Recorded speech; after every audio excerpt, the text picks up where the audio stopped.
लोगों को ये जो सेहत कार्ड है ये मिला है। ये कौमी सेहत कार्ड जो खैबर पख्तूनख्वा, कश्मीर, गिलगित बिल्तिस्तान और अब पंजाब के शहरियों को मुयस्सर हुआ है। ये बहुत ही बड़ा एक फलाही मंसूबा है। 10 लाख रुपए तक तमाम ख़ानदान, जो आप अमीर हैं, गरीब हैं, आप वकील हैं, डॉक्टर हैं, टीचर हैं, आप किसी जो है वो और शोबे से वाबस्ता है, तमाम शोबों के लोगों को आज जो हर ख़ानदान है उसको 10 लाख रुपए की सहूलत जो है वो आज से पंजाब में लाहौर डिवीज़न को मिलेगी और 20 तक इंशाल्लाह ये तमाम डिवीज़न जो हैं पंजाब की ये भी मुकम्मल हो जाएंगी। बदकिस्मती से इसमें अब सिर्फ सिंध का सूबा है, क्योंकि बलूचिस्तान ने भी इसमें अपनी रजामंदी जाहिर कर दी है और अब सिर्फ सिंध का सूबा है जो कि इस प्रोजेक्ट का हिस्सा नहीं बना। और एक बार फिर मैं सिंध के वज़ीर आला से ये अपील करना चाहूँगा कि वो अपने फ़ैसले पे नज़र-ए-सानी करें और वफाक का ये जो एक अजीम मंसूबा है जिसके तहत तमाम शहरी जो हैं उनको 10 लाख रुपए तक की इजाज़त दें और शामिल करें। इसी तरह से जो राशन प्रोग्राम है वो भी इंशाअल्लाह अगला 15 तारीख तक जो है वो भी आना शुरू हो जाएगा, तो उससे भी एक जो रिलीफ है वो मिलेगी। ये जो आपने देखा कल जो फाइनेंस एक्ट में जो तरमीम आई हैं उसका जो बुनियादी मकसद था वो यही है कि पाकिस्तान में एक टैक्स कल्चर पैदा किया जाए। 343 अरब रुपए के जो सेल्स टैक्स जो ख़त्म हुआ है उनमें से जो 71 अरब रुपया जो है वो सिर्फ टैक्स है, बाकी तमाम रिफ़ंड और एडजस्टेबल है।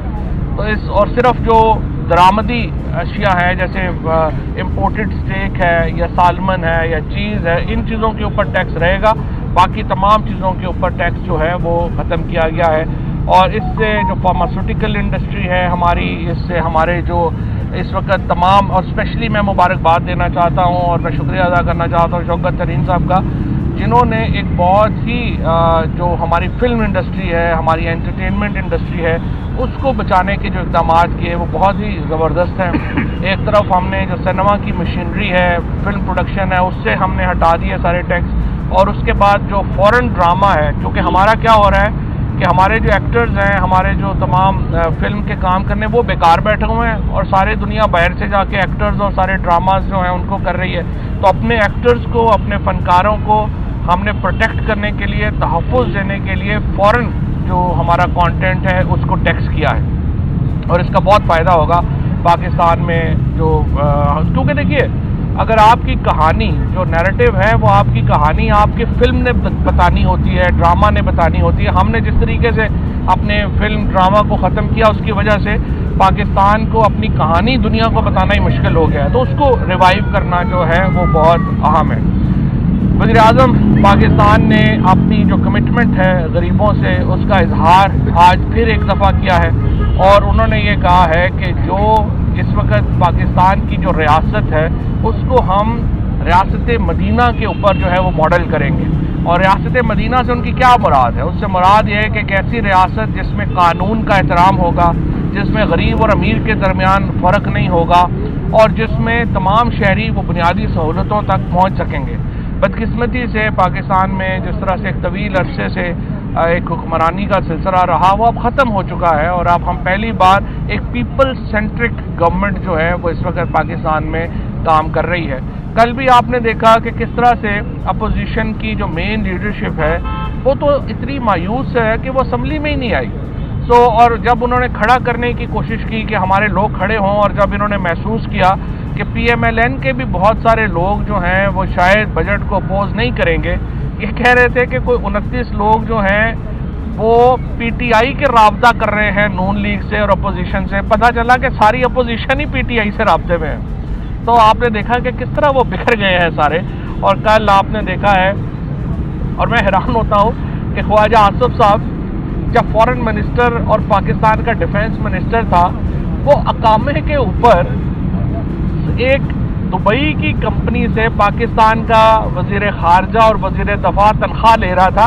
वो हमें बता रहा था कि मुल्क की जो सालमियत है उसको कैसे ख़तरा लाहक हो गया है और क्या हो गया है। तो ये चूँकि सारे एक लोग इनको बड़ी अच्छी तरह जानते हैं, ये एक बिखरे हुए लोग हैं और कल आपने इनकी हालत देख ली। और आज मुझे खुशी है कि फाइनेंस बिल पेश होने के बाद डॉलर की और डॉलर रुपये कीमत जो है वो उसमें पैरिटी जो है वो बेहतर हुई है, रुपए की कीमत जो है वो इजाफा हुआ है। इससे भी आपको अगले 3-4 महीनों में महंगाई जो है वो टूटने में मदद मिलेगी। और जो हमने एक देखा है कि इंटरनेशनल कमोडिटी के इन्फ्लेशन की वजह से और इंटरनेशनल जो एनर्जी इन्फ्लेशन है उसकी वजह से जो एक दबाव है वो लोगों पे अब आहिस्ता आहिस्ता कम होना शुरू हो रहा है। जो हमारी अपनी सब्जियां वगैरह हैं वो सस्ती होना शुरू हो गई हैं और अब जो बाकी हमारी जो चीज़ें हैं वो भी आप देखेंगे कि अगले 1-2 महीनों में वो भी सस्ती होना शुरू हो जाएंगी। अपोजिशन के पास ना कोई सियासत है, ना उनके पास कोई आप समझिए हर रोज़ पहले कह रहे थे कि आप जब नवाज शरीफ जो है वो खुद वापस आएंगे, जब हमने कदम बढ़ाए हैं कि नहीं आपने वापस नहीं आना, हम लेके आते हैं, आप सारे घबरा के फिर बिल में घुस गए हैं। और हम तो चाहते हैं कि लाहौर हाई कोर्ट इसके ऊपर मूव करे और जल्द अज जल्द नवाज शरीफ को वापस लाया जाए। इन द मीन टाइम हमारा सिर्फ एक ही मुतालबा है कि जो शहबाज शरीफ के केसेस हैं वो डे टू डे चलने चाहिए। और मेरी लाहौर का मीडिया, चूँकि लाहौर में केसेस चल रहे हैं, आपसे मैं दरख्वास्त करूँगा आप हमारी भी जो बातें हैं उसको भी आप इग्नोर कर दें। आप जो शहबाज शरीफ जाते हैं उसको भी इग्नोर कर दें। आप खुद जाके जो शहादतें इस वक्त सामने हैं मीडिया के वहाँ पे अदालत में, आप वो शहादतें खुद एनालाइज कर लें और आप देख लें कि इन्होंने मनी लॉन्ड्रिंग की है या नहीं की है, इन्होंने पैसा पाकिस्तान से बाहर भेजा है या नहीं भेजा, आपको खुद ही अंदाज़ा हो जाएगा। तो अब इंशाल्लाह पाकिस्तान में एक ऐसा फेज़ जो है वो शुरू होने वाला है जिसमें एक इतना बड़ा सोशल प्रोटेक्शन प्रोग्राम हम लेके आए हैं। इकॉनमी में हम बेहतरी इंशाल्लाह देखेंगे और आप देखेंगे कि जो हम आगे बढ़ते जाएंगे और अगस्त सितंबर तक आप देखेंगे कि पाकिस्तान की मुआशी हालत भी बहुत बेहतर होगी और इंशाल्लाह हम तमाम मुश्किलात जो हैं, और जिस तरह आज मैं कोरोना में जो जिस तरीके से मैं NCOC को, असद उमर साहब को मुबारकबाद देना चाहता हूँ कि हमने जो टारगेट मुकर्रर किया था वैक्सीनेशन का वो मुकम्मल हो गया है। और आज पूरा पाकिस्तान आप देखें, इतनी बड़ी वबा ये 100 सालों में एक बार आती है। जिस तरह से पाकिस्तान की हुकूमत की कामयाब स्ट्रेटजी की वजह से पाकिस्तान के अवाम ने शिकस्त दी कोरोना को, इसकी मिसाल ही नहीं मिलती। इकोनॉमिस्ट जैसा जो एक आज़ाद जरीदा है दुनिया का, वो कहता है कि पाकिस्तान का वापस नॉर्मेलिटी की तरफ अगर दुनिया में कोई मुल्क आया है तो वो पाकिस्तान आया है। आज पूरी दुनिया जहाँ पे आप देखिए सऊदी अरेबिया ने दोबारा हज तक के ऊपर पाबंदियाँ उनको लगाना पड़ी हैं। अमेरिका जो है वो अपनी सफरी पाबंदियाँ लगा रहा है, बरतानिया सफरी पाबंदियाँ लगा रहा है, पूरा यूरोप जो है वो सफरी। आज अल्हम्दुलिल्लाह पाकिस्तान वो वाहिद मुल्क है दुनिया में जो अपने हमसाया मुल्कों में भी सबसे ज़्यादा अच्छे तरीके से मुकाबला कर पाया।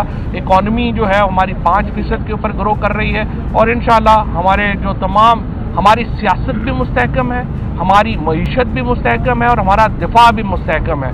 और यहाँ पर मैं आज जो मीर अली में शहादतें हुई, अगर उनका तज़किरा ना करूँ तो मैं समझता हूँ कि अधूरी बात होगी।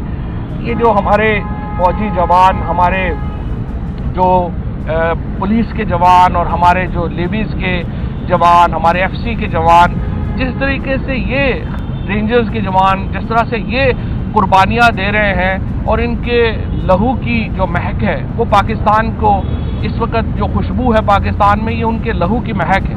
और मैं ये समझता हूँ कि हम तमाम इन लोगों को सैल्यूट पेश करते हैं। और मीर अली की जो शहादतें हैं, हमने पहले भी पाकिस्तान में जो जिस दहशतगर्दी की है हमने उसका इंतकाम लिया है और इंशाल्लाह ये खून भी रायगा नहीं जाएगा। समझिएगा कि ये आप जब वज़ीर आज़म इमरान खान नहीं थे उस वक्त जिस बात पे वो हुकूमत पर तनकीद किया करते थे सबसे ज़्यादा, कर्जे लेना, मिनी बजट, वो तमाम काम इनको खुद करने पड़ रहे हैं। क्या मजबूरी है और इससे कब निजात होगी? देखिए, 32 अरब डॉलर हमने वापस किया है इन 3 सालों में और तकरीबन हमने जो भी कल का आया है आपके सामने, उसमें हमने इस अगले 2 सालों में मिला के 55 अरब डॉलर वापस करना है। तो जिस मुल्क ने 55 अरब डॉलर वापस करना हो तो आप अंदाज़ा कर लें कि हम जब आप कहते हैं कि कर्जे ना लें, ये ना करें, वो ना करें, तो क्या करें। यही तो वो हरकतें हैं जो जरदारी और नवाज शरीफ की जो लेगेसी है, जो उनकी वरासत है, जो हमें भुगतना पड़ रही है। लेकिन इंशाल्लाह ये अगर इमरान खान वज़ीर-ए-आज़म ना होता तो पाकिस्तान बैंकक्रप्ट हो गया था। आज ये अगर आज पाकिस्तान फ्लोट कर रहा है तो ये इमरान खान की वजह से और पाकिस्तान तहरीक इंसाफ की जो मुआशी टीम है उसकी वजह से आज पाकिस्तान इतना बड़ा कर्जा देने के बावजूद अपने पांव पे। अच्छा, ये फरमाइएगा, आपने फरमाया कि मईशत मुस्तहकम है, दिफा मुस्तहकम है, और कुछ अपोजिशन के लोग जो हैं ये नैरेटिव बिल्ड करते नजर आ रहे हैं कि हुकूमत जो है अपनी आईनी मुद्दत पूरी नहीं करेगी। क्या वजह है कि हुकूमत तमाम चीज़ें मुस्तहकम है और आईनी मुद्दत भी मुस्तहकम होनी चाहिए? देखिए, पहली बात तो यह है कि अपोजिशन वाले तो भागे हुए हैं। सबसे पहले तो वो वापस आए ना, बात तो उनसे करते हैं जो कि वापस मैदान में तो होते, तो मैदान में ही नहीं है। जब मैदान में आएंगे तो कोई बात करेंगे। अपोजिशन भी जो थी ना वो इमरान खान नहीं करके दिखाई दी, इन बेचारों से तो अपोजिशन भी नहीं होती। बाद में पीटीआई की क्या स्ट्रेटजी होगी ये बता दें। पीपल्स पार्टी भी ये कह रही है कि हम लाहौर में आके डेरे डालने लगे हैं, क्या कहेंगे इस हवाले से?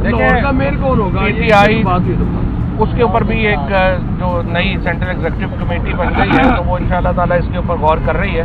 शफकत महमूद साहब और बाकी तमाम लोग जो हैं वो इसके ऊपर बैठेंगे, वो फैसला करेंगे। जहाँ तक पीपल्स पार्टी का ताल्लुक है, देखिए सियासत करने का हक तो हर एक को हासिल है और हम तो चाहते हैं कि पीपल्स पार्टी और नून लीग जो है वो कौमी सियासत करे। ये खुद ही कौमी सियासत नहीं करना चाहते। आप देखिए ना, सेहत कार्ड है, अब सेहत कार्ड आप सिंध के जो लोग हैं उनको क्यों आपने उनसे महरूम रखा हुआ है? वो सिर्फ हर दफ़ा सिंध कार्ड खेलना चाहते हैं, वो कोई मुस्बत कार्ड नहीं खेलना चाहते। बहरहाल जरदारी साहब और बिलावल साहब जो हैं अगर वो लाहौर आना चाहते हैं तो वो आ जाएं, यहाँ पे जलसा करें, 10 मरले के घर में उनका जलसा हो जाएगा। कोई अच्छा, फवाद साहब ये बताइएगा कि लाहौर डिवीजन का शहरी कब सेहत कार्ड लेकर अस्पताल जाएगा तो उसका इलाज हो सकेगा? और दूसरा सवाल ये है कि इमरान खान साहब कहते थे कि टैक्स पेयर के पैसे से किसी एक पार्टी की तशहीर नहीं हो सकती, बड़ा सख्त जुमला भी ये कहते थे।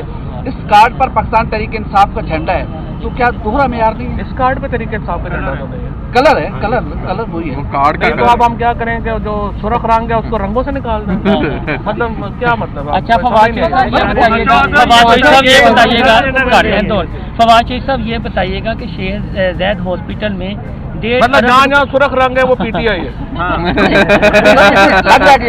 अच्छा, फवाद साहब शेर जैद हॉस्पिटल में जो वफाक के ज़ेरे इंतजाम है 1.5 अरब रुपए की बेज़ाब्तगी सामने आई है, उस बारे में बता दें। और दूसरा ये है कि 2022 कल से शुरू हो रहा है और वज़ीर आज़म को 2022 में सबसे अहम एक पोस्ट की तैनाती करनी है, उसका हमारी सियासत में असर पड़ेगा।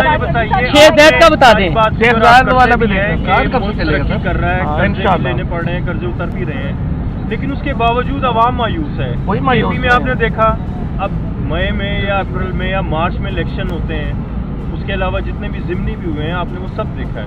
वो गरीब आवाम जो अब ये मिनी बजट पे भी परेशान है, उसको आप क्या रिलीफ दे रहे हैं, उसके लिए आप क्या कहेंगे? पहली बात बल्दियाती इलेक्शन जरूर होंगे। इमरान खान कमिटमेंट, इमरान खान ने यही जोर लगाया अगर होता तो हमने तो पहले साल करा देने थे। तो इंशाल्लाह ताला ये इसकी जो आखिरी मंजूरी के मराहिल हैं वो तय हो रहे हैं। हम तैयार हैं इंशाल्लाह इलेक्शनों के लिए। और दूसरी कार्ड तो लाहौर डिवीजन में तो कल से शुरू। कल शहबाज शरीफ साहब कहते हैं कि पीटीआई से जो है वो अवाम ना उम्मीद हो चुकी है, आप क्या कहेंगे? अच्छा, बात यह है कि शहबाज शरीफ साहब जो हैं उनको लगता है कि मैं डूब रहा हूँ तो पूरा पाकिस्तान ही डूब रहा है। इस वक्त शहबाज शरीफ साहब जो हैं वो फिक्र ना करें, अवाम पाकिस्तान तहरीक इंसाफ के साथ खड़ी है। अवाम देख रही है कि मुल्क सही सिमत में जा रहा है और इंशाअल्लाह ताला हमारी बिल्कुल जो टारगेट्स हैं वो बिल्कुल मुकम्मल जा रहे हैं। ये शहबाज शरीफ साहब फिक्र ना करें। शहबाज शरीफ साहब के पास सिर्फ 2 ही ऑप्शन हैं, वो लंदन कब जाते हैं या वो जेल कब जाते हैं। आखिरी जो हेल्थ कार्ड है इसमें जो इश्यूज आएंगे, जो प्रॉब्लम्स आएंगे, उसके सोल्यूशन के लिए क्या मैकेनिज्म? उसके एक उसी के अंदर जो है वो हेल्पलाइन दे दी गई है। अगर किसी का कोई भी मसला हो हेल्पलाइन के ऊपर वो फ़ोन करेगा, वो हल कर देंगे। फिर इसके ऊपर कार्ड जो है इसके ऊपर QR कोड है, QR कोड स्कैन करके आप डायरेक्टली जो है उस महकमे तक भी पहुंच सकते हैं, वो भी इंशाल्लाह हल करेगा।